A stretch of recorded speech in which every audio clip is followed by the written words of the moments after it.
Welcome back to Energy Lab, the space where we cut through the noise and return to what's real in our bodies, our minds, and our spirit. Today, we are stepping into the world of sound, but not as entertainment, as medicine. My guest today is Cherub Sanson, also known as Cherubella. Cherub is a sound artist, educator, a co-founder of the Academy of Integrated Sonic Medicine, and one of the women bringing sound medicine to some of the largest world stages, like festivals like Glastonbury or Fabric. And what I really love about Cherub and her work is that she doesn't sell sound healing as any kind of magic. She actually brings us very much back to ourselves through frequency and vibration, to what is real and what our bodies as intelligent systems understand. So take a deep breath with us. Soften your shoulders. Let's open the field. Welcome, Cherub. Thank you. What a beautiful introduction. Oh, glad you liked it.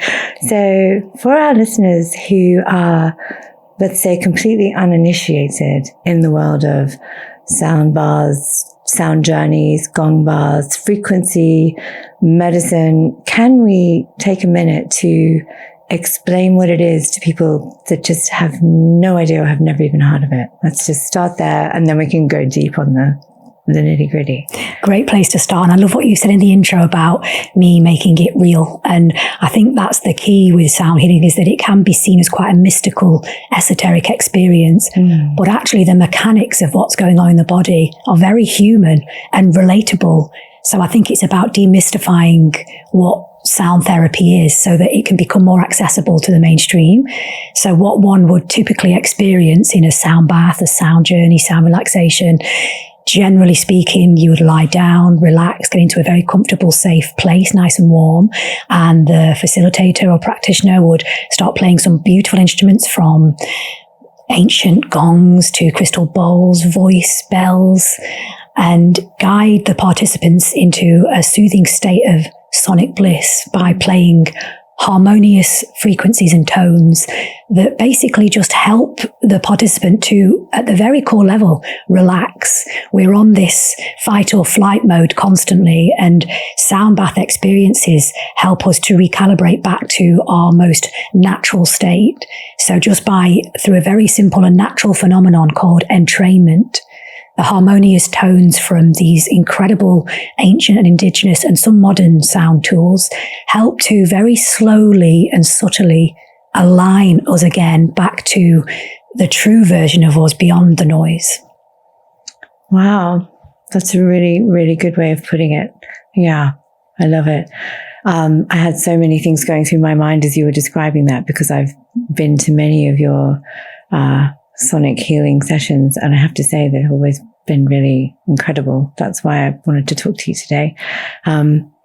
So let's start at the start. When did things change for you? When did sound become not just music? When did sound become medicine? What was your awakening into this amazing world of frequency? Well, let's just say my entire 20s, it was all about the music. There wasn't much healing going on, but there was a lot of fun. Following the festivals, did a couple of seasons in Ibiza, moved to Miami, spent time in different places in the world where it was all about the music. And that became the religion. It was that tribal connection that we all felt through being on that dance floor and having that unified feeling of connection through the healing power of music, even though we didn't realize it then, but it was the thing that was bonding us all together, creating these unwavering connections that still exist 15 years on for most of us that were in that era there in the 20s. So it was all very much about the music for me. And I've never actually shared this publicly ever before, but now feels like a good a time and I need to tell this story. In Miami, I met a music producer in the taxi rank on the way to South Beach, and we became friends, and we started making electro pop music. So there was a little slice of time in my history where that was the channel that I was going down. And my general vibe for the music was a cross between LaRue, Blondie, and a little bit of that 80s iconic cartoon Gem. Do you remember Gem? Yes, but cool vibe. Blondie, hello. That was what I was going for. So there was a moment where I was about to get signed to Universal as an electro pop singer and making club music. That was where I was going. That was the trajectory of my life path. I can totally see that. I mean, there was a version of me back then, Miami Chesa, where that could have absolutely been a reality. There's an alternate universe where that is happening right now. I'm glad I'm not in it, because I'm not sure if I could have actually sustained that lifestyle. So it was very wild. It was a moment in time where it was an absolute fork in the road, and it was a choice for me to go to New York and to start to pursue that. Overstayed the visa, went to Burning Man, had some visa complications, left America, and let's just say, without incriminating myself any further, could never get back in. So we're now 15 years later, could never actually continue that American dream. Okay. And I came to the UK, settled in London because that's where most of my friends were throughout that period of my 20s where I was traveling a lot. So I moved to London, shared a bed with my sister for 6 months, and then decided, okay, I'm rooting here. And then, as fate would have it, I met the Maestro, Tim Wheater, and my timeline shifted. And I've never really reflected on it much, but I look back at the fork in the road of where I could have gone to where I am now. And it's funny that it seems like destiny provided for me the ultimate route, but a different path that was more healing, more sustainable, more nourishing, more aligned with my true soul calling. So along that journey where I was reestablishing myself in England after having been away for years and years, only coming home for Christmas, and along that path where I've been traveling so much, I spent a lot of time in different cultures where music, sound, drumming, mantra, flute were such a core part of community that it wasn't a separate experience like it kind of was in the West in 2010, where there was performers and listeners. It was so integrated. Sound was being made every day by everybody in the village, in the places that I'd experienced whilst traveling. Wow. So when I came back to the UK, I wanted to reconnect to a bit of that for myself. So went on a bit of a solo spiritual quest to seek out somewhere where I could learn about therapeutic sound for myself. And that is what fortuitously then led me to meet Tim Wheater, the Maestro, my big brother, my best friend, the guy who then helped me set myself off on this new path towards exploring sound as a medium for healing and transformation. So that was the catalyst, really. It was having a door slam shut in my face on the American dream, which was never really what my soul was calling for, to reestablish myself here, to meet Tim. And then 15 years later, this is where I am. And I wouldn't change it for anything. It feels so aligned with who I am. And what a journey to be able to help awaken people up to this incredible medium of healing. Absolutely. I mean, you have completely brought your own flavor and uniqueness to sonic, to being a sonic artist, to taking people on these sonic journeys. My first ever sound healing or sound sonic journey was with you, and you set the standard so high that I know it was. After that, I was just like, oh, okay, so that's the way Cherub does it with everyone else. So you kind of just like gone, supersonic with that. What I wanted to say was, what was working with Tim like? How did that unfold in terms of like this, master and student kind of thing, which you probably started off with a little. I know you're a musician in your own right, but how did he help you develop your, what would you call it, your style, it's so unique the way you do it. You have so many instruments on stage. Like, you don't just have some bowls. It's a whole big thing. How did that come about, this entire big production that you guys do? I love that you said I'm a musician in my own right, because honestly, even all this time on, I don't see myself as that. I was never musically gifted, never had any particular skill set that would point me towards being musical. I just had this real passion and excitement for what I felt sound could do.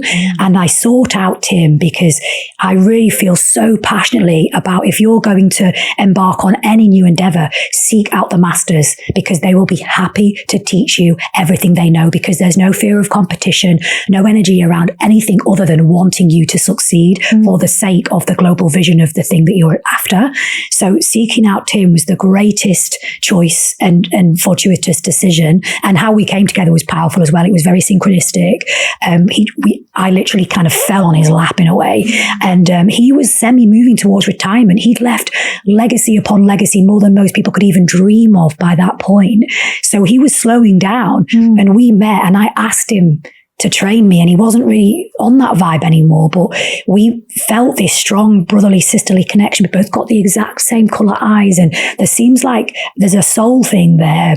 And he agreed, God knows why, to give it a go, even though I was showing zero musical talent. I remember one time I tried to drum for him, and he was like, don't think the drum is your thing.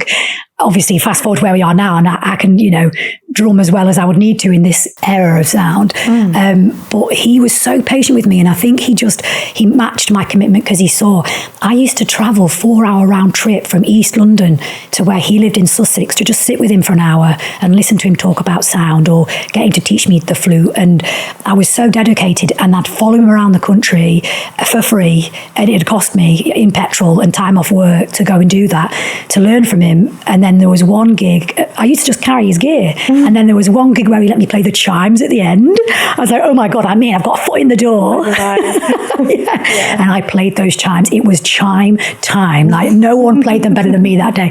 I saw the moment and I went for it. And slowly but surely we started to edge closer into what you see today, where it's this beautiful blossoming partnership and real equal collaboration. But it started off very much a solo musician and his young protege making that commitment. Amazing. And it was an amazing journey that has led us both to being able to make big sonic tidal waves together, which I don't think either of us could have done without each other, actually. Yeah, the sum of the whole is greater than the parts. That's often the case with really good energetic alignment. When you meet someone that you can work with, you just, you make it bigger. Yeah, make it bigger. I like the idea of that. You kind of covered I wanted to ask more detail about how the learning took place. So you would just, sit together in rooms, and he would teach you, because you play so many different things. And he would just be like, so today we're doing flute, or today we're doing, percussion, or, when did you finally find the more, I don't want to say healing instruments, but things like, say, the gong or the bowls, which are more associated with the kind of sonic journey as we know it now. When did you get into that? Was that via Tim, or was that something you found on your own outside of the musical kind of learning? Yeah, absolutely. Everything really came from Tim. I'd been to a couple of gong baths before I met Tim, but they were all very thrashy. It was all very 5 minutes of gong at the end of a Kundalini session, and it didn't seem to me to be done with so much finesse or artistry. And you do get that a lot. Tim calls it, playing a gong like slamming a barn door shut. And so there was a lot of that at the time. And so I just could sense this can be done better, and met Tim shortly after that. I also went to a few of Don Conroe's gong baths at Mind Body Spirit Festival, who is the great grandmaster gong player who taught Tim, and Yogi Bhajan taught gong. So there's taught Don, not taught gong, taught Don to play the gong. Like a sort of pure lineage. Yeah. Wow. That's so cool. I didn't realize that, actually. Yeah, it's not really something we talk so publicly about, but it's part of our lineage, and I'm really proud of that. And I actually trained with Tim because he was doing very short courses back in the day, 2010. So I actually went and embarked on a short course in Brighton, and learned the gong, the forks, the shruti box, how to sing. And that's when I just thought, bless Tim, but this course can be done better than this. And that's when I started to integrate the more grounded, let's bring but how does sound heal, and how can we expand the field of practitioners beyond maybe where it was at that point, which was, as I said before, very esoteric, very spiritual. Let's bring this more into the mainstream where it's more needed, actually. Yeah, and it gives people more of the science behind frequency as well. So you're an educator. You're not just a performer, but you're an educator. You're spreading the knowledge to, I know you run courses, every year, every 6 months, or every year? Yeah. Every year. Amazing. tell me more about that. What pushed you into setting up your academy? Well, I just feel we both knew that it's so important to when you think about, yes, one can learn how to pick up a stick and whack a gong, and that's maybe can be seen as somewhat of a percussive experience that can be learned in a weekend. But actually, there's so much more to it than that. It's not necessarily just about how you hold an instrument. It's about how you hold a human, how you hold space, how you can embody this practice deep and let it manifest itself in other areas of your life in order to be a truly grounded sound facilitator or practitioner or healer or therapist. It needs to ripple out beyond when you go and do a quick hour-long gong bath. You have to be it and live it in a way. And going on a deep journey on a 6-month or a year-long course gives you the space to fully transform yourself before you then start to move into a position where you can hold space safely and ethically for others. Yeah, that makes so much sense. It's a bit like yoga teacher training where you just have to live, breathe, and just become it in order to teach it. So yeah, that's applying similar principles. It makes a lot of sense. Wow. So I'm going to pivot a little bit and talk about what it's like to, when you were talking about holding space, and this is something you do incredibly well, again, as someone who has been to sonic journeys with you. That's what I really enjoy is the finesse that you have of managing. I feel like you're sort of like this puppet master, like managing everybody's energy, but with frequency. You're doing it through the medium of the sound that you're weaving into the room. So talk me through what it's like. So for instance, you did your residency at Fabric earlier this year. I came to all of them. I loved all of them. But I deserve a badge for that. I love that. It was so good. I wouldn't miss it. But talk to me about, so when you walk out on stage and you have this incredible setup, it's just covered in instruments. Talk to me what it's like when you get on stage and everyone's there on the floor, you know, expectant little faces sitting there in their little futons. Tell me how you lock into that. Like, what are you checking? Are you feeling the vibe? How do you decide where to take us? Well, you'll know because you've been to them all. So you'll probably actually remember that whilst I keep the introduction within a template of what needs to be said, there'll often be a different approach based on where I feel the crowd are. So before we've started, to go back to the pre-process, before I get on the stage, I'll take myself away from Tim, bless him, away, because he just wants to talk about the Beatles all the time. So we're in the green room. There's me, Tim, and the DJ who we're collaborating with, and he just wants to know if they like the Beatles. So I can leave him talking to the DJ about the Beatles. I don't need to hear that conversation again. I take myself off into a separate room. I get ready on my own. I stay really calm. I somewhat go over things that I want to say in the general vibe and just get myself into a state of homeostasis, because I've been on stages before where I've been so overwhelmed because we're all chatting in the green room and there's snacks and there's guests have come in and it just throws me off. So I've realized I need to protect my own energy, because if I want to go on the stage and hold that for everybody and be a clear conduit of energy to channel the mind of the divine, if we want to go there, I can't have conversations from our mates that have been hanging with us in the guest room in the green room before we go in. I remember I did a big gig at Earth. I don't know if you came to that with Quantum. And I hadn't done that beforehand. So by the time I got to the stage, I was a bit frazzled. So I learned from that and I separate myself from everybody. And then before we go on, I reconnect with Tim with minutes to spare, because I will not be in that green room for 1 minute more than I need to, because bless him, we've been friends and family for 15 years. He's always got some fun chat for me, but I can't be doing that before we go on. So I come on a minute before we're on stage and we hold hands with the DJ as well, and with Bianca, the founder of Quantum, and I lead a hum and a couple of breaths. So we align on this one tone together to tune us in. We step onto the stage, and before I start, I just ground myself. I've got my little crystal castle of bowls in front of me. I've got my black organite pyramid, so I feel protected in that way. And I just kind of energetically assess the crowd, but also just look at what's the vibe. Are people chatty? Are people already lying down with their eye bags on ready to go? What's the vibe? Anyone can sense that. It's not even necessarily a gift that a space holder has. You walk into a party and you're like, oh, what's the vibe? You can sense it straight away. So, and we've been in enough parties to know the vibe of the room. So I do that. I just check the room. And if people are chatting and laughing and looking up to me and smiling and waving, I know to start it with a bit more of a jovial, almost like a MTV presenter approach to get people feeling like I'm mirroring their energy. And other times it might just be very serene already. People are tired and they just want to dive in. So I'll start with a much softer intro, keep it really gentle and whispery, and then go into the bowls. So I kind of mirror the crowd really. But the aim is to guide them into those lower brainwave states of low alpha and high theta.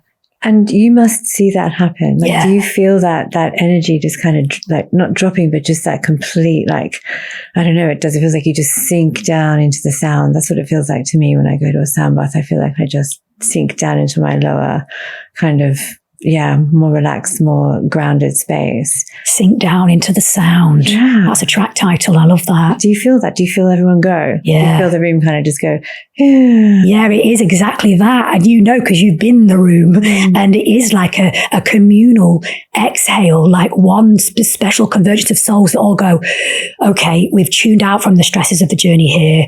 Work has been put down, and there are physical cues that we teach people to look for when we're training them, but things like, less fidgety, the breathing gets deeper. So they're moving from this shallow chest breathing into that deep, big belly breathing that babies do. So there's the physical cues that you can tell, but I've drank a lot of plant medicine to be able to actually then see the energetic wave patterns that emanate off people's bodies. And then when you do enough group sessions, you can actually begin to almost, if you reduce the gaze of your eyes, you've got softer focus, you can see the group pulsing as one.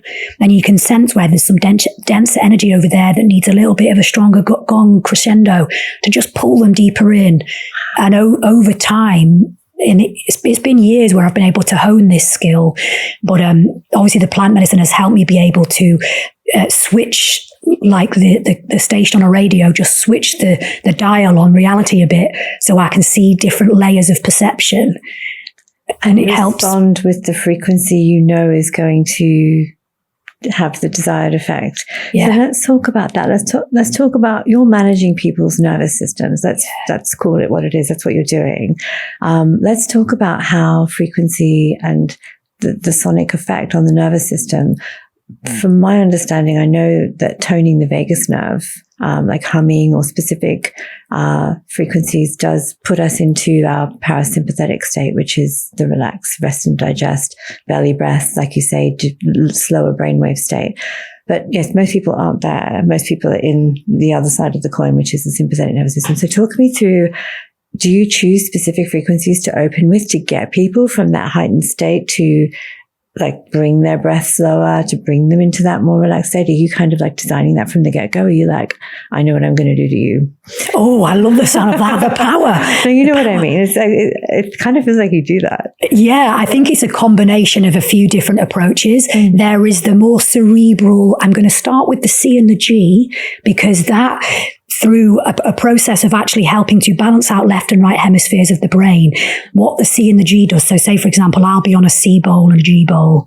Tim will be on a C harp or a G flute, and then the chimes. So we might collaborate on that early on. And the benefit of that is when you are subjected to the C and the G together, it helps to bring your neural state into the most simple state possible. So it's like going complete blank canvas for the brain. So it helps to take away all the different, many multiple versions of what the brain could be thinking and doing. It's like getting into neutral on a manual gearbox. Isn't that amazing though? It's powerful stuff. Harmonic of two notes. Yeah, a perfect fifth. Yeah, the C and the G. And it does all of that to us. And so there'll be a bit of that going on where I'll think I will start with the C and the G and return to it as a motif throughout the session, because it's almost like it refreshes the palette.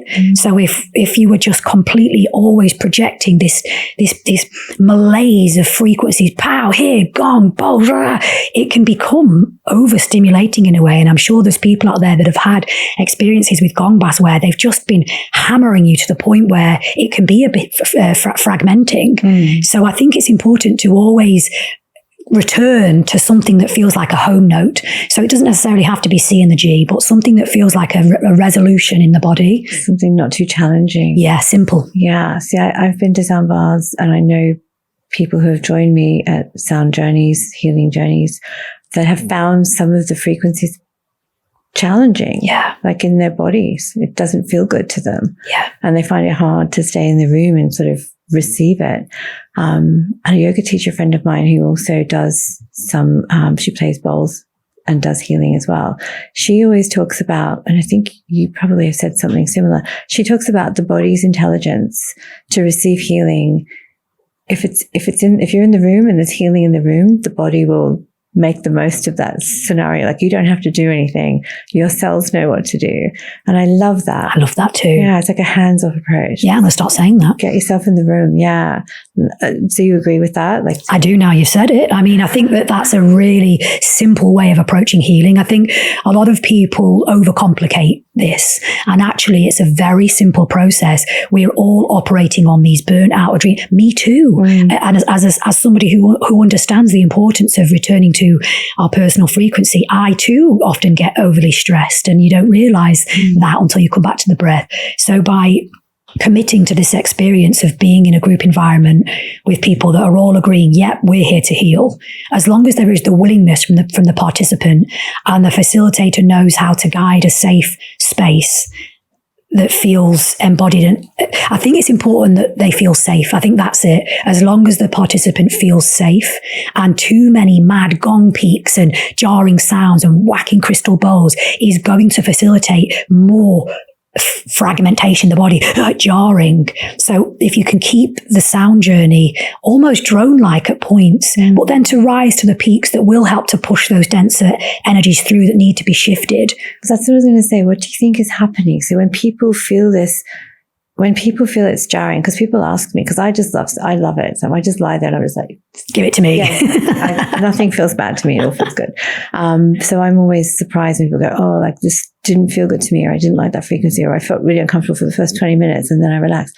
What is happening to them? So their bodies are responding, something's shifting, like what is happening physiologically? Can we talk about what is the sound doing to them and why are they uncomfortable? That's such a good question. I think there's no one size fits all for any medicine. And in the same way that one man's penicillin can be another man's poison, it is very much a personal experience. So there's a few ways I could answer that. I would definitely, because I had fertility reflexology yesterday, and some severe anger came up that wasn't because she wasn't good at what she was doing or that she wasn't guiding it properly. She'd hit a point where some unresolved tension had been in my body, and she'd become a vibrational match through her skill set, and it brought it to the surface. And I knew I just had to breathe through it. I let that thought play out of what I was angry about, and it found its resolution when she moved to a different point of my feet, and I was able to let it go. So I often feel like sound healing has that capacity too, that this is not every time, because sometimes it's just not right for that individual. But I think in the main, people can definitely feel discomfort at the beginning because there may be an energetic resistance to this. I myself feel it when I think I'm going to get out of the bath, I'm going to lie and relax on my bed for 5 minutes before I get up, and I'm on the bed and I'm uncomfortable. I just want to get on my work. But it's almost like you have to really encourage the system to breathe and slow down and accept what's going on. And there will sometimes be a fight in the body where the adrenals just aren't ready to lie down. You've rushed there from work, you've skipped a meal, you've laid down, you chat, and it's like, right, and heal. And it can actually be too much pressure for the body.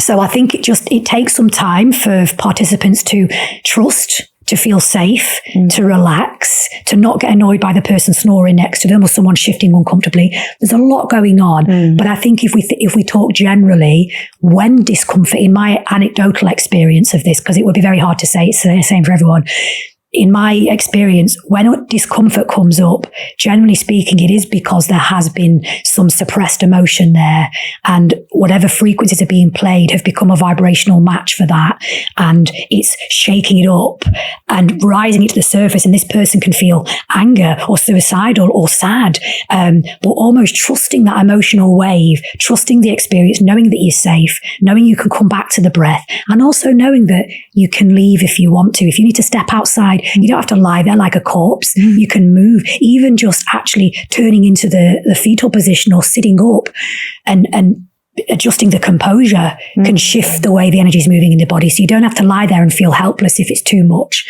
But I think trusting that the intention is pure from the facilitator, and the instruments have a very powerful way of connecting to that innate knowing in your body's process that, like you say, knows how to rid itself of these energetic toxins, as long as all you have to do is chill out. If you can get yourself into that state of calm, your body and the sound will do the rest.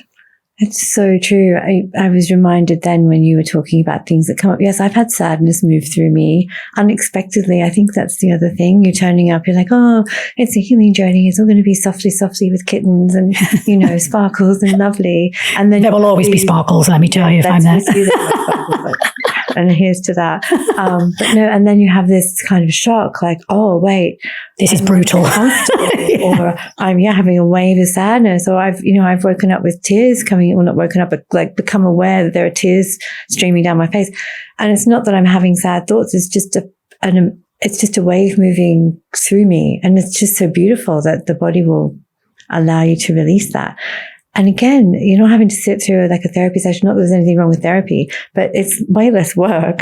You just have to breathe, and it's mostly enjoyable. So, you know, what's not to love? You're so right. And that's why they call it the lazy man's meditation, because it gives you all of the best benefits, all the neurochemical releases that you get that are immune boosting and youth hormone producing, and helping to create that temporary shift from left brain to right brain dominance, and strengthening and supporting the nervous system. All of these things that happen through the process, the long and often tiring process of actual meditation, you can get through lying down and listening to some nice sounds. And yes, it can be uncomfortable, and it can catch you off guard, because it can bring up those emotions. But like you say, it can actually be a very beautiful, sweet release that's easier than talking to a therapist about your problems. That's long. And it's not an overnight thing.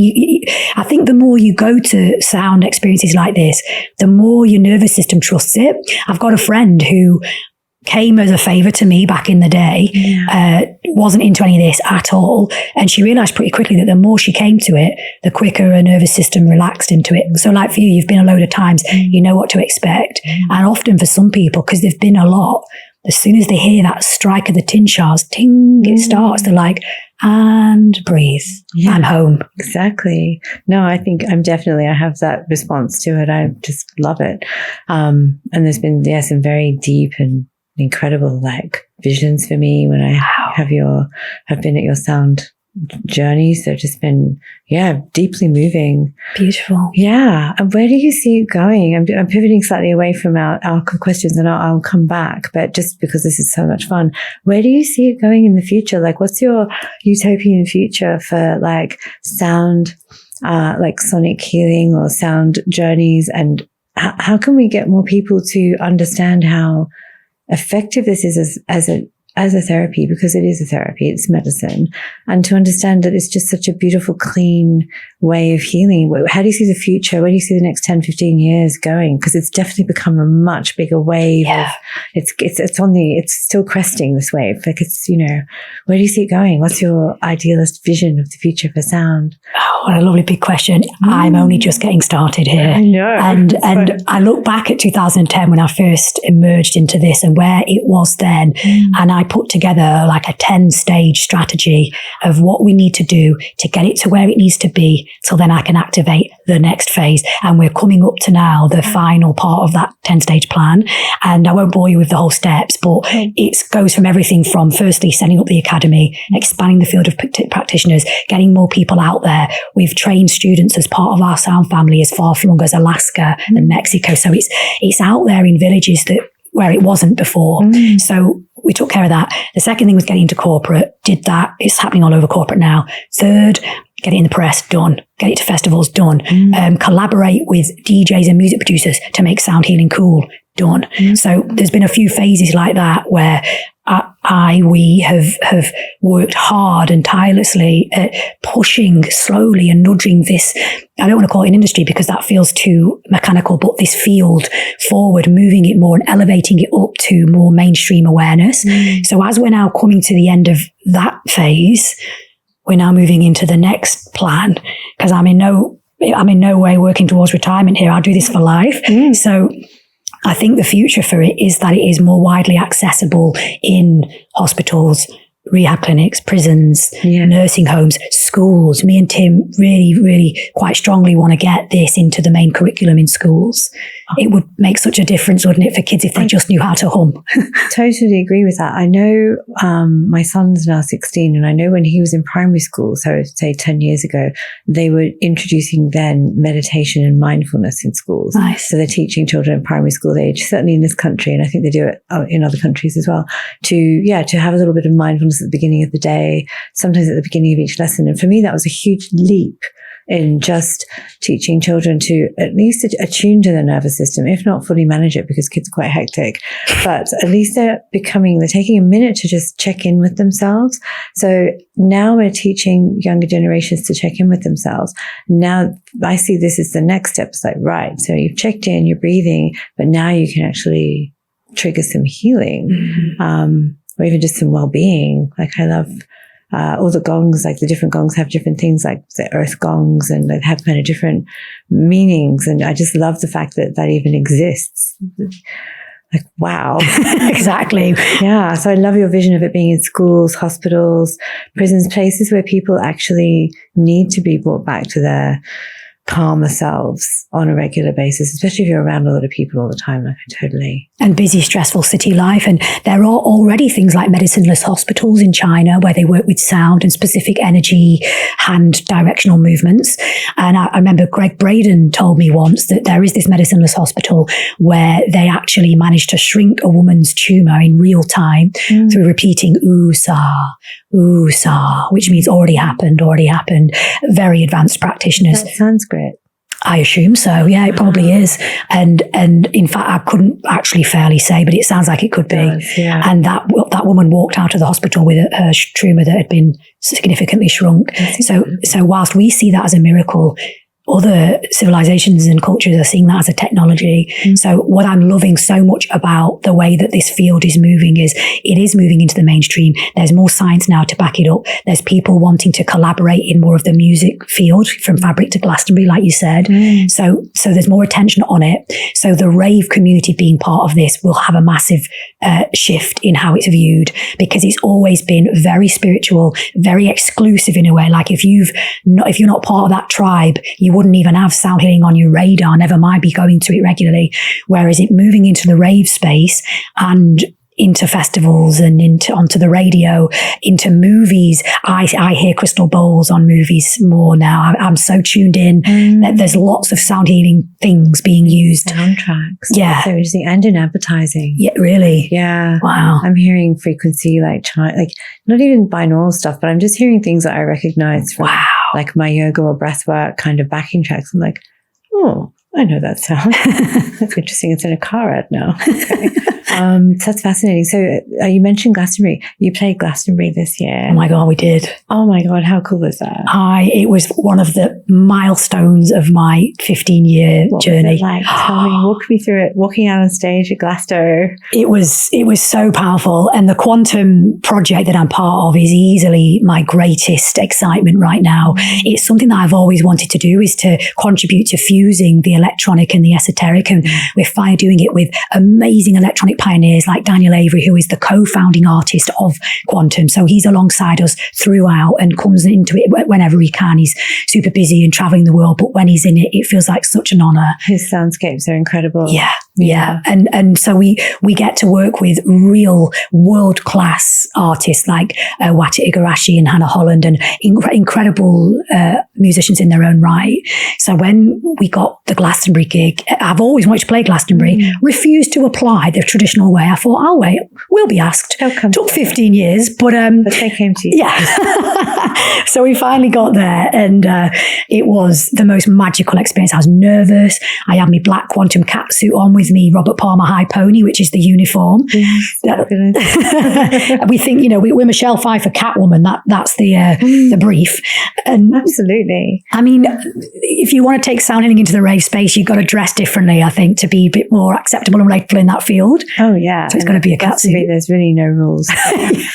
In fact, I was the most overdressed, I realised. Everyone else on the stage was really like sort of oasis level of dress, and I was in a rhinestone catsuit. It was too much. I realise that now. That makes sense to me, actually. It's Glastonbury, so, just own it. You're front and centre. Exactly. Let's just own that space. You best believe if I'm getting Glastonbury, I'm going as like sparkle-tastic as I can. Yeah. I think that would be the one thing where you can wear the rhinestone catsuit without really worrying about it.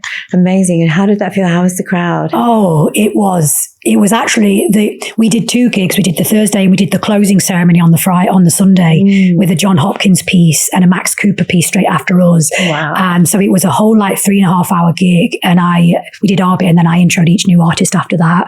And the crowd was so receptive. We were dealing with the bleed from stages, the banging techno from other areas, and to try and hold a stage, to hold a crowd captive at Glastonbury when there's so many other things going on.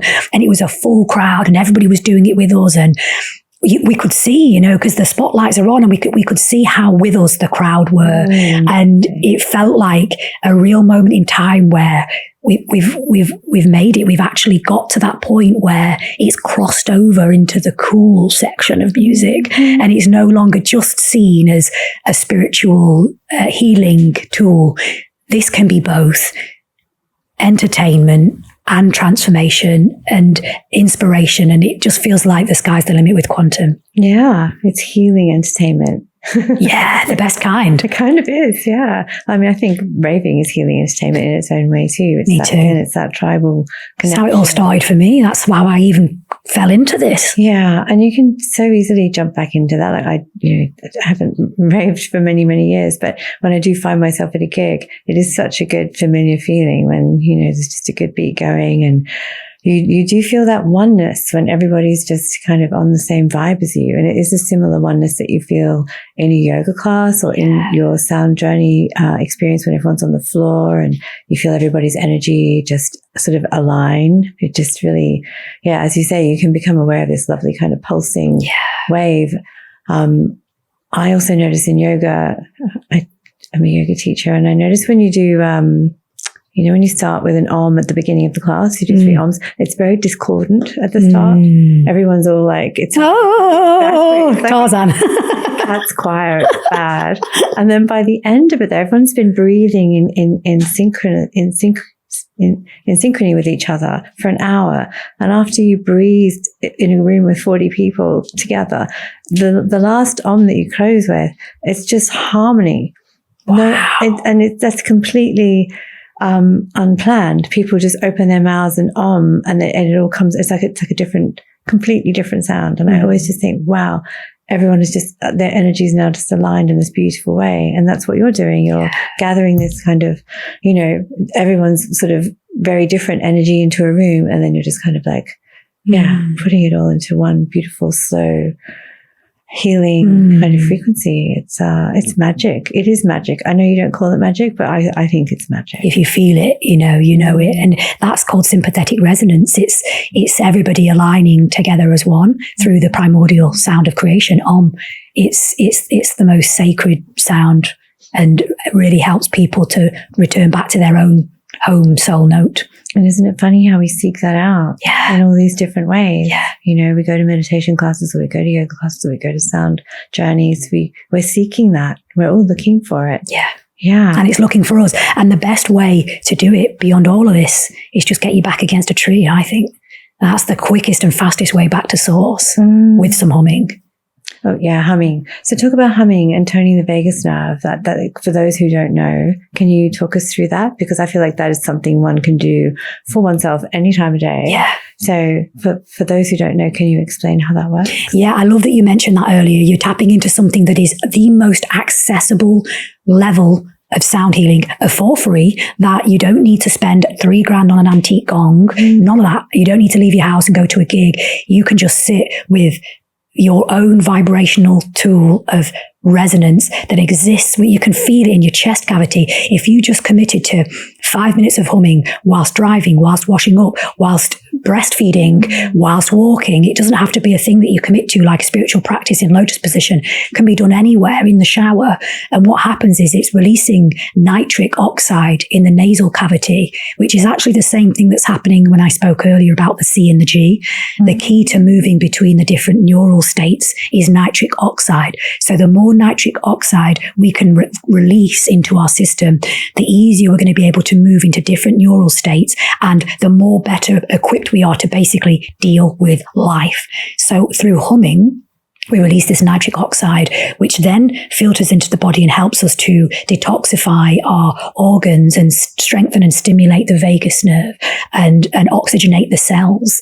So this is all happening through this very powerful, simple hum. And it's a very private thing as well. Your mouth is closed. It's an internal experience.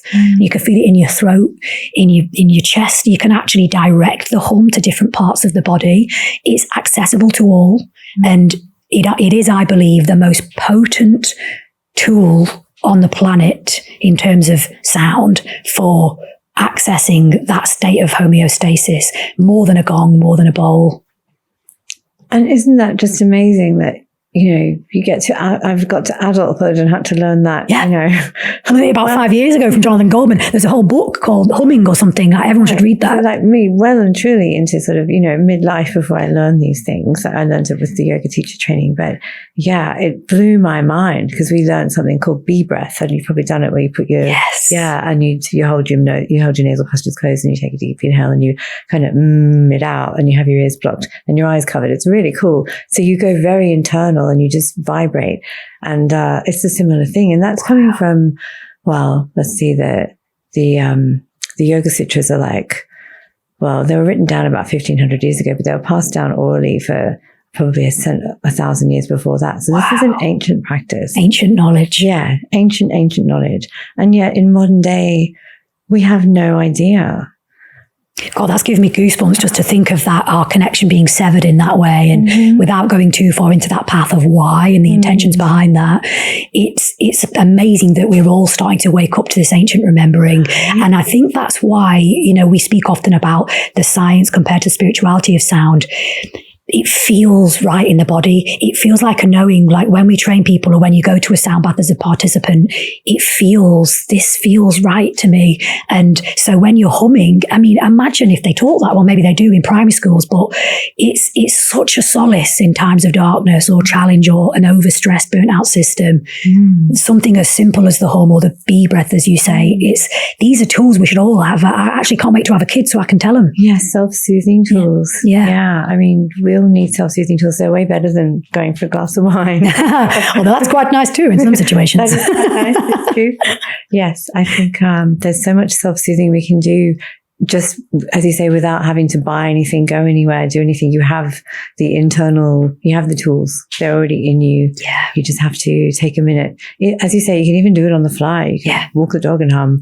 Sometimes on a plane, in a queue in the bank, stressed. Yeah. It'll within minutes, it will reset the nervous system. Yeah, it's spectacular. So yeah, for those who are new to humming, please give it a try. It's so easy, and it doesn't even have to be in tune. That's the beautiful thing about it. It's really like sort of everything feels so complicated, and it's let's demystify this. It's really simple and easy to do, accessible for all. It doesn't have to be a specific note. Yeah. Just the vibration in your body is what does the magic. Yeah. Amazing. And speaking more about sound as medicine, I'm not sure. I didn't actually research this properly today before this, but in the past I have researched this. There's a quote attributed to Einstein about frequency being the future of medicine. And I do remember researching it a while ago because I wanted to put it in an Instagram post. And then I think I found that he said it in like 1915 or 1920, which is 100 years ago. But does that come up a lot for you? Do people mention that to you? Or That's like someone like Einstein, who was probably one of the biggest thinkers and, you know, genius in recent times, was already onto this and he understood it. Perhaps he didn't necessarily mean it as sound healing, or I don't really know what he meant when he said that. What do you think he meant by that? Well, there are so many leading luminaries that have paved the way for us, and all we have to do is look back towards our ancestors and see the clues, the breadcrumbs that they left out for us. There's many reasons why people would offer up these philosophies, and they may have been covered up or not taught to us in the mainstream. Nikola Tesla, another one, an absolute genius in terms of what he contributed to the earth. However, he died penniless in New York, and it's such a sad story, but people in the sound healing sphere often quote his quotes. And he was, again, an absolute pioneer, as was Hippocrates, Pythagoras, like these incredible people throughout history that have pointed the way towards understanding that frequency is the medicine, that if we all start to learn how to remember our own personal frequency, to retune hourly, you've got to constantly keep revisiting this to come back to your own home note without operating out of these reactive patterns, like we're all walking down the streets like these mini bombs detonating at each other. What do you mean by that? I don't mean that. And everybody's like blowing up on each other all the time because we're not taking enough time to create space between the thoughts to return to this home note that we all have, this unique vibratory signature that we all came down here with, which of course gets overloaded with other people's ideas and systems and conditioned beliefs and trauma. So when someone like Einstein or Tesla or these incredible thinkers that almost predicted the way the world would go, if we reach this golden age that's just on the horizon, this beautiful new earth that we're all aiming to co-create together, being able to access our personal frequency, it doesn't even necessarily even need to be linked into sound healing. That is one route, but as is yoga, there's many different ways to access pure frequency.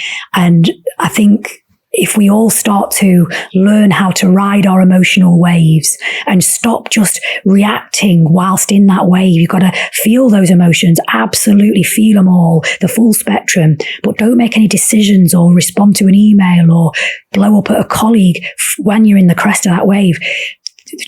Aim to create some space and let that emotional wave subside, and then respond when you feel that you've returned back to your natural frequency. That's such good advice. And that's so true. Neurochemically, I remember reading a book by a neurophysiologist called Jill Bolt Taylor. She was a lecturer, I think, at one of the Ivy League universities. I think it was Harvard. And she had a stroke, and her book is called My Stroke of Insight. And in the book, she had a stroke, and because she's a neurophysiologist, she understood she was having a stroke when she was having a stroke. So I think she phoned a colleague and managed to get them to understand it. Yeah. But then she lost her one whole hemisphere. Her left hemisphere went offline completely. And she had to kind of rebuild it. But she kept her right hemisphere, which is the kind of, interconnected sense of your left is the logic and the right is the more kind of fantastical, creative side, as you know already, but for those who don't. So her left hemisphere, her logic and spatial awareness went offline. So she was like, I couldn't tie my shoelaces. I couldn't remember the physiology of the brain. She thought they were going to take my PhD away from me because I literally had lost it all. And she had to relearn everything. But the one thing, the reason this is a circuitry route, but the one thing she said was, when I felt angry or anger coming online, I didn't like how anger felt in my body. She said, because it was a left hemisphere thing. She said, I didn't feel anger. I felt connected, and I felt bliss, and I felt like I was part of the whole world. And she said, as these more intense emotions started coming back online, she understood that they take about 90 seconds neurochemically to run their course. And so she said, I didn't like feeling angry. I didn't like feeling mad. I didn't like feeling fear. So she was literally rewiring her neural pathways of her left hemisphere. This is amazing. She was like, I didn't like that. So I would just be like, I'm just going to sit and breathe for 90 seconds. And it would go. Wow, as simple as that. Right. That's beautiful. Yeah. And it takes a story as extreme as that for us to go, I can do this too. And since me having been on this journey for 15 years, I've seen how it's helped me learn to literally manage my emotions like a child. We've all got it. And if we don't learn how to navigate through them and react from a higher perspective, it's how things blow up. Relationships, work, collaborations, just barging into someone in the street and how that impacts everybody's day, the knock-on effect of this. And if we could all just individually learn how to manage our own personal frequency individually, one by one, that will wake up the whole planet. It just takes us to breathe the 90 seconds. Yeah, exactly. Breathe. And as you say, hum. And I do find it that, I know I'm on this journey with you of this kind of discovery and consciousness expansion and being like self-accountable, like accountable to myself for my moods, for my choices, like learning not to blame others, really angry. And it's really easy, like you say, to have a knee-jerk response and look around for someone to blame. But usually it's me who did this to me or something I did has caused this to happen to me. So I kind of sit there and go, if you're going to be mad at someone, be mad at yourself. It's pointless being mad at yourself. But it's this whole like learning to do that. That didn't come naturally. I wasn't taught that as a kid. I was a very reactive person, probably well into my 30s until I started doing yoga and learned to calm down.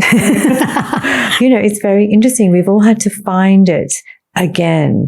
And I find it so interesting that I think that's why I'm so drawn to these beautiful sound journeys, because they definitely make me feel like I'm moving further into that version of me. And I like her better. Me too. She's much calmer. Yeah. And easier to deal with. Yeah. And then, as you say, we're in a bit of an echo chamber because if you're in the scene or if you're in wellness, I was in wellness for a long time. As you know, you came to my clinic. So, you tend to be in an echo chamber of people who are all reflecting these values. They're working on themselves. So we all treat each other in this sort of lovely way and have these spectacular conversations. But then you go out in the world and it's like being slapped in the face sometimes because it's like, well, hang on a minute, hang on, not everybody's on this train yet. We've got to get more people on this train. It's just, I guess it's a consciousness expansion into that. But I really believe that the sound is a way of pushing you into I do believe it raises your frequency. In fact, that was one of my questions. I feel when I go to your events particularly, I feel like I completely change state. Like I leave like a different person. Me too. When I arrived. Yeah. So when we talk about that, about being the frequency, raising your frequency, how do you explain that to people? How do you I always feel like I'm having to not sell it, it's just that people don't understand. And I'm trying to find really simple explanations for like, what is it? What is it? What is this? Yeah, the classical, is it our little cells are just so happy to get the sounds? Like, because it's a tangible thing, right? We are switching frequencies when we do this. Yeah, it's a nervous system reset. Yeah. And we all yearn to feel a sense of peace and clarity. And that's ultimately what happens when you take yourself out of the world, give yourself the time and space for an hour to get. The phone is one of the most damaging things that whips us all up into this frenzy and anxious, and the dopamine need to keep getting that hit. So you can't be on your phone for an hour. So that in itself is beneficial to the nervous system. It gives us time to reset. But the harmonious tones through the different instruments that we're playing provide this safe bed for us, like you said before, to sink into the sound. And it's like fuel and food for the nervous system. And many of the frequencies will almost emulate the natural environment of nature. So when we're in these busy built up cities being bludgeoned by the electricity powering through the walls and the frequency of these buildings without much access to trees and the real world, it can whip us all up into this just state of constant angst. So by allowing yourself to be retuned, if you think of our body as an instrument, and if there is an imbalance in the body, whether that's stress or depression or anxiety or a physical ailment to a certain extent, it would be my most natural approach to address that from an energetic perspective, because anything that's gone slightly out of alignment in the body before it became a physical ailment or stress or anxiety, it was a pent up, trapped, suppressed ball of energy in there that just needs to be moved through. So rather than the pill for every problem paradigm where we just bludgeon the symptoms with a medicated pill, we're actually going to the root cause. So what sound does is it targets that imbalance on an energetic level. So it helps to, in a way, dissipate that block and lets it just slowly move through the system. That's why it can feel just like this release, especially when we hit those gong peaks. It's almost like like a roller coaster, and then it's like it just releases. I have to say, I think gongs are addictive. Yeah, I think I'm healthiest addiction anyone's ever had. Like fully addicted. I think what is it, the power of the gong? Is it because it's a longer waveform, or like, how is it? It makes me feel like I literally burst into, a million tiny little atoms and then reassemble. Wow. When the gong goes through my body. Like on Willy Wonka, when they disappear through the TV and come back in a new place. I think it's probably because the gong is one of the only instruments in the world that puts out full spectrum sound. So it kicks out this one fundamental tone. So let's say, for argument's sake, 136.10. That's one of the gongs we have.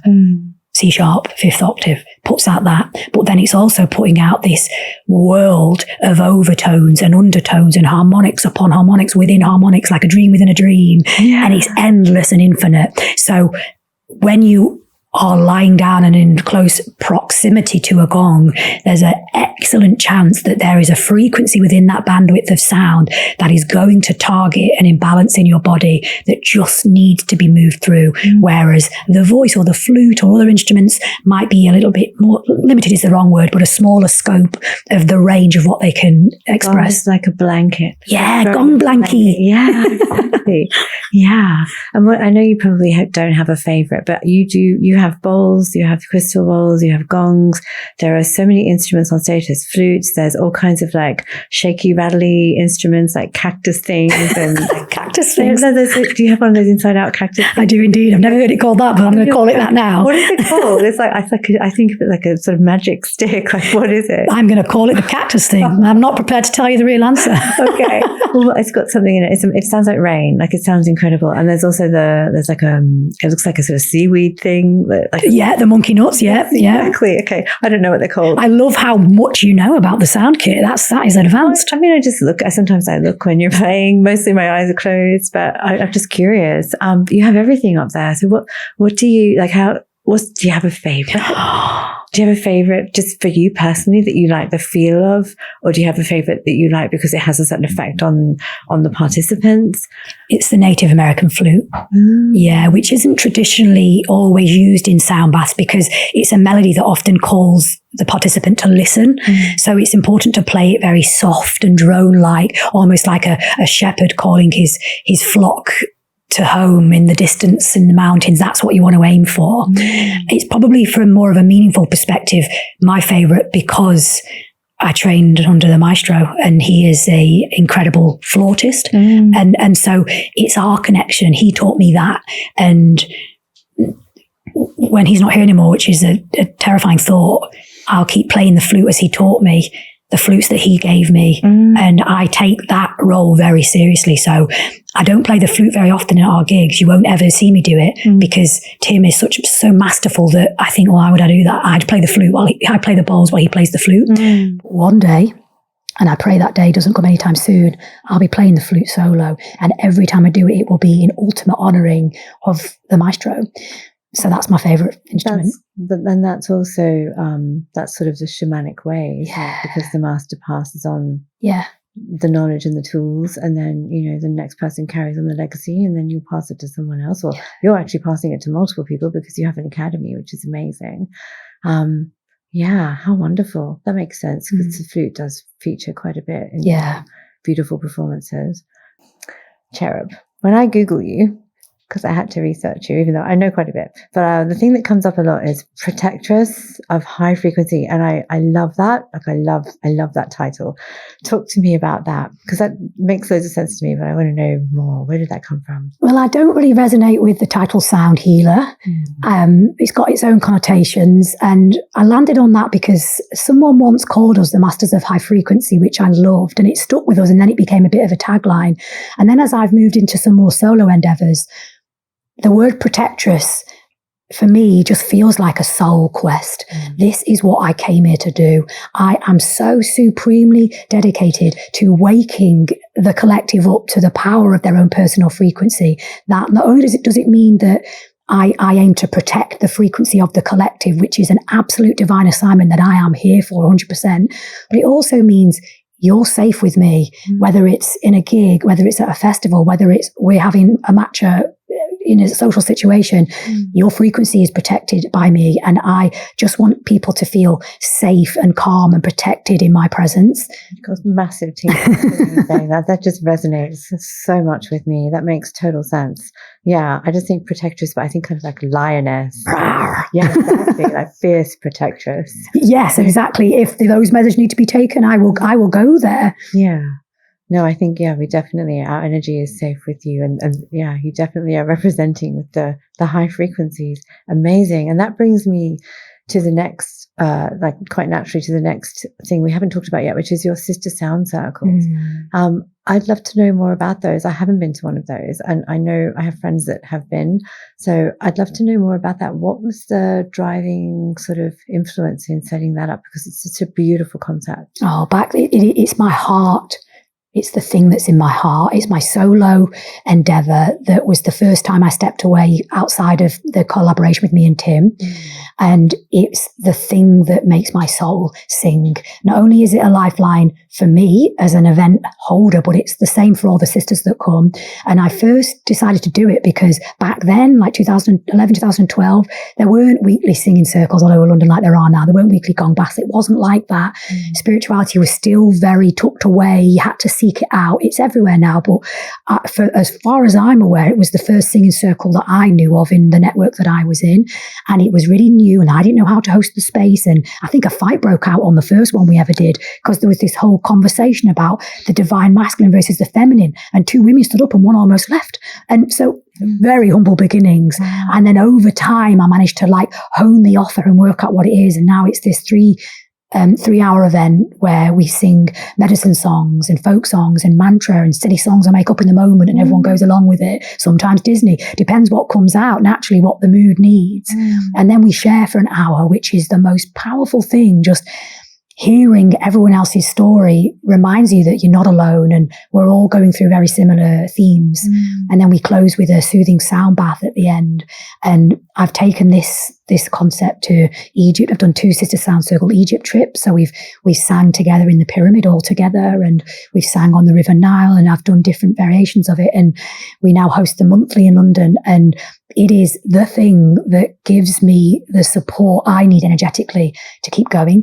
Life is busy, London is stressful, but coming and sitting in circle and tuning out from the noise of big city life, it's a way for us to start to express ourselves as women in a safe place where we can express our true soul tone rather than the way we adjust our voices to be heard in other environments.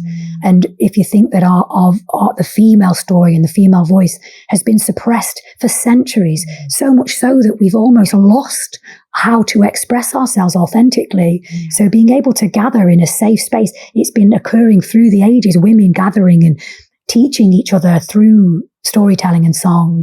And we've had women in our circle still do. There's always at least one mother-daughter combo in each circle. We've had women share stories of failing IVF again, and then eventually conceiving and then bringing their little baby into the circle years later and going through divorces and finding ourselves and parents passing on. We've been on the journey with each other for nearly 15 years. And so it's such a strong, loyal sisterhood, all weaved together through the healing power of the voice. That's beautiful. And it is an ancient practice. You're reviving or continuing what is an ancient practice for women and you're bringing it into the modern day, through the medium of sound. And as you say, speaking, singing, sharing. Also, I notice you always position it around the lunar cycle as well. So what's your preferred sort of part of the lunar cycle to have the sister sound circles? Because sometimes it's full moon, sometimes it's new moon, you move it around. Yeah, I quite like the energy of the full moon because it's just a big release, a big letting go, reflecting on the month and what's ahead and aligning it to certain themes. And sometimes new moon because I want an awakening, active, more of a forceful. Sometimes we need that yin and the yang, different energies. So the full moon is an opportunity for us all to just come into deep rest and hold each other in stillness and sisterhood, and new moons can be more for that energizing, let's activate and inspire and empower each other. Yeah, amazing. And have you found, I know that you said you include a sound journey or sound, some sonic frequencies at the end for everybody to, I guess, come together and calm down. Have you found that people have, or some of the in the sisterhood group, they've worked through traumas with this, or they're working through like sound really, it is a healing art. But I guess you're creating a space. What am I trying to ask? I'm trying to ask if you see, if you've seen people in this environment move through different stages of, trauma, grief, and to watch them kind of go through that journey and heal a little bit. Even more than the traditional sound baths. It is, for me, I have seen the most radical growth in the sisters, including myself, because we have this monthly check-in. So most women are in every circle. They come when they can. Some are completely new, but there's always this thread of people returning. And we've seen people go through like the depths of depression and actually saying, this is the lifeline that keeps me going. People will travel even from outside of London, from Devon and stuff, just to come for this in-person thing. And we do Zoom as well, so people can join from all over the world. And there is this real sense of strength, and I never really know what I'm going to sing, but I just feel it in the moment, and it's often very on point for where we're all at. And I've seen firsthand the transformation of women, even just from that one circle, from how we feel, including me, when we arrive, to it's like the energy, it lasts for days. The next day, everyone's texting that we've got a Sister Sound Circle WhatsApp group. People are sharing songs, people are writing poems, people are sending video message to everybody, and that lasts for a couple of weeks, and then it fades out. Supercharging them, you're connecting to source, plugging them into the main frame. Exactly. Them all up. That's incredible. That's beautiful. I think it's beautiful work you're doing. I really admire that you just thought of it to do it, but then actually just, make it happen for this consistent period of time. It's such dedication. I love it. And keep making it happen, because I'm in Oxford. So I'm driving in from Oxford to host it and then driving straight back. Wow. And because I realise when I don't do it, it has an impact on our community. And they all say it. I feel it too. We're missing something, an energetic presence. Top up that keeps coming. Amazing. That's just beautiful. And pivoting a little from the subject of women, we were talking in our break earlier about sound and sound journeys, sonic journeys for children, because this is something I discovered as an adult. I have actually taken my son to your sound journeys before. I think it was a couple of years ago. He went when he was about 13. Wow. He loved it. He really enjoyed it. And he's a musician himself. So he was very touched by it. He felt the whole thing. He didn't know what to expect. Wow. He loved it. Yeah. But we were talking about younger children, and is it okay for, when can you safely expose children to sound healing? Because obviously all human beings, human bodies, human nervous systems benefit from it. What is your kind of feeling or your knowledge on sharing it with children or infants? I would say newborns to wait until we're more into, I think newborns is probably a little bit too soon. That's the time when they are bonding and at home and craving silence and the mother's voice and soft vocal lullabies. And that would be, I think, the soundscape for the newborns. But then after that phase, I think any babies, infant, toddlers, it depends. If you wanted to bring a baby or toddler into more of an adult scenario that isn't sound and soft play that's designed for children, and they are out there. We've got some of our amazing graduates actually focus on sound healing for babies. So it is a real thing, and it's amazing to see it. So the advice that we take from them, we have some of them teaching masterclasses in our course who are way more expert on this than I am. But they say that in those early formative phases, keep it nice and gentle, keep the sound field soft. Ideally, a baby needs to be able to sleep through the sound. If they fall asleep, it's not about these big peaks, nothing too intense, nothing too low and vibratory. So we're talking soft voice, low stirring and layering of bowls, gentle, maybe some light flumi work on the gongs and soft strikes, but nothing too crazy, nothing too Dark Side of the Moon, Pink Floyd. It needs to be like a lullaby. So in those early phases, keeping it really quiet and gentle. Now, the benefits of that, I think, are very profound because it's going to help the child bond with whoever they're with.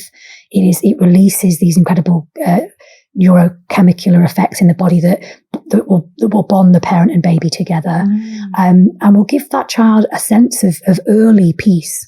And I know that when this happens for me, I will be projecting these harmonious tones on my child, but I would absolutely keep it super gentle. Yeah, I think, newborns are often adjusting to the total kind of shock of the world. I think everything's a bit of a shock after being kind of in that sort of liquid environment, and then all of a sudden it's all coming at them. So I think it takes them a while to adjust. I'm still a bit shocked from the world, to be honest, 40 years on. I don't think I've quite recovered. I'm with you. I know, exactly. It's a lot.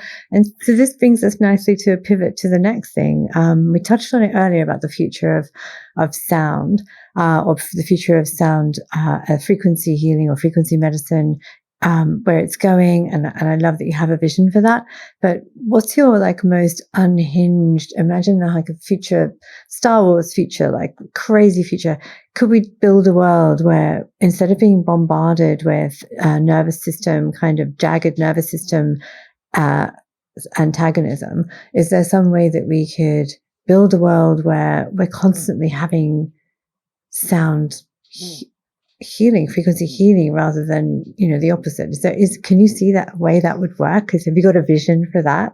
Like, go crazy. Tell me how it could be. What a beautiful world that would be. First thing I'd get rid of, police sirens. That frequency, that puts you into such a state of shock, even from miles away. That hand dryers, any of these loud, abrasive sounds. And we've got a podcast called Sound Power, and we've spoken to a few people who are dedicating their lives to generating sonic cities that actually are working on projecting harmonious tones through speakers. There was a study done, I think it was in Brighton, where I think it was through the Noise Abatement Society, with Martin Ware, my co-host. They projected these soothing tones, and it reduced the crime and the leery drunken behaviour and car crashes and everything so much that they wanted to make it a continuous feature of cities. So the budget isn't there. Governments aren't taking it seriously enough. But in a completely utopian future, I would imagine that sound, ancient, indigenous, acoustic sound, has merged fully and wholeheartedly with science and technology. It's all seen as one, and we are all being projected by these incredible sounds all around us. I'm imagining like sound pods in train stations where you can just jump in an egg, get inside it, set your timer. You've got 7 minutes before your train arrives, and it just blasts you with the tones and the colours. And that could be happening all over the world in many different, you think about escalators, just beautiful sounds happening that are helping to regulate people's nervous systems. And that is very much a achievable future. It just takes everyone to get organised, come together, pool our resources, and start tuning out from this very dystopian, very jagged sound that cities are being made of. Nobody's talking about noise pollution, really. It's not widestream enough. Yeah, sonic cities. I love the sound of that, sonic cities. But you're right. Modern cities are discordant. And as you say, sirens are discordant. Yeah. And I know they're designed so that we hear them and get out of the way. But I think we would respond to something kind of less less draining on our nervous system. Absolutely. Definitely. And I actually love traveling to cities outside of the UK, for instance, in Italy or even in France. They have different sirens. Yes. And they're more old school. They're nicer. Yeah. It's just I think in Italy they kind of it's like a da-da. It goes up that's rather nice. than down. Yeah, it's a different sound, and it's like, I can move for that, but it's not, it's not making me feel like it's going through my brain and like doing stuff to me. It's just so much kinder. Yeah, and you think that the tube, I've got customized earplugs that everyone should get, musicians hearing, they mold them to your ear, I wear them on the tube. So if you think things like the Lizzie line that are different and quieter, in the future, they'll ideally be less of this nonsense noise. The attenuators, the ones that take the Are they like the ones that protect your ears? Yeah, exactly. I don't know the word attenuator, so maybe that's a new brand. It attenuates the bass and frequencies out so that you don't get... It absolutely does that, yeah. Yeah, DJs wear them so they don't kill their hearing. It is that, and it's molded to your ear. Yeah. And everyone should have them. I pop them in when I do gong crescendos as well. I wear them in festivals, clubs, cinema, because it's too much. When you take them out for a bit, for whatever reason, you realize how loud the club is, and it's like, this is not safe. And it's such an affront. Yeah, that's putting you in a totally different brainwave state. Yeah. So sonic cities, utopian cities. I can imagine medicineless hospitals. Yes, exactly. And then dampen all that kind of background sound. I have baffles and dampeners, like maybe you're at train stations, all those kind of rackety, loud places. Yeah, I love the sound of that. I love the idea of that. Or new buildings that get built, maybe build in just beautiful soundscapes to every floor. So. And add more nature, even though that's not got anything to do with sound, but bring nature into the cities. Because I've moved to Oxford now, my life is unrecognisable compared to when I lived in London. Just being able to get into nature every couple of hours, I'm out in the garden, and it's changed the shape of my brain. I just feel so much more calm. So I realise now, and then when I come into London for a couple of days, I feel that my nervous system is just a little bit more on edge. So if we could bring nature into the city more, that would be a win. So interesting that you say that. Everyone I know that moves out of London, that's in the wellness space or the healing space in any way, all say to me, it's so jarring being here. It's so, as I come in and I'm just like jarred. But you know what, to build on that point, I still need it, because when I'm in the countryside, we get our food delivered. There's no reason for me to leave our land, so I very rarely do. I love coming into London. I love tuning back in to that fast pace, going to musicals and galleries and seeing people coming here, and then I've got something else after this. And it just feels like, oh yeah, that's the life force of the city. So I think it's important to have the balance too. So it's not to say that this way of life is wrong and everyone should move to the country, but I think being able to get to the country often will help for people who live here, or like I say, bring the country here somehow. Because living in London for me, over this past 15 years has given me so much inspiration and motivation to contribute to everything that I've put into this field. Same. I love London. I think London's a spectacular melting pot of, there's so many people here. There's millions and millions of people here. There's so much talent. There's so much artistry. There's so much kind of big ideas. There's so many people to execute the ideas. It's a very collaborative energy, whether people know it or not. If there's this kind of huge group energy here that everybody feeds off a little bit. So it is a source in itself, but as you say, it's not, you can't live on one type of energy. You've got to mix it up. Exactly. So yeah, the countryside, or even just birdsong, like hearing birdsong. I know for our ancient brains that calms us, because hearing birdsong tells our limbic brain or whatever that if the birds are singing, it's okay. It's safe. There's no predators out there. Nothing's going to eat you. It's when they go quiet that you have to worry.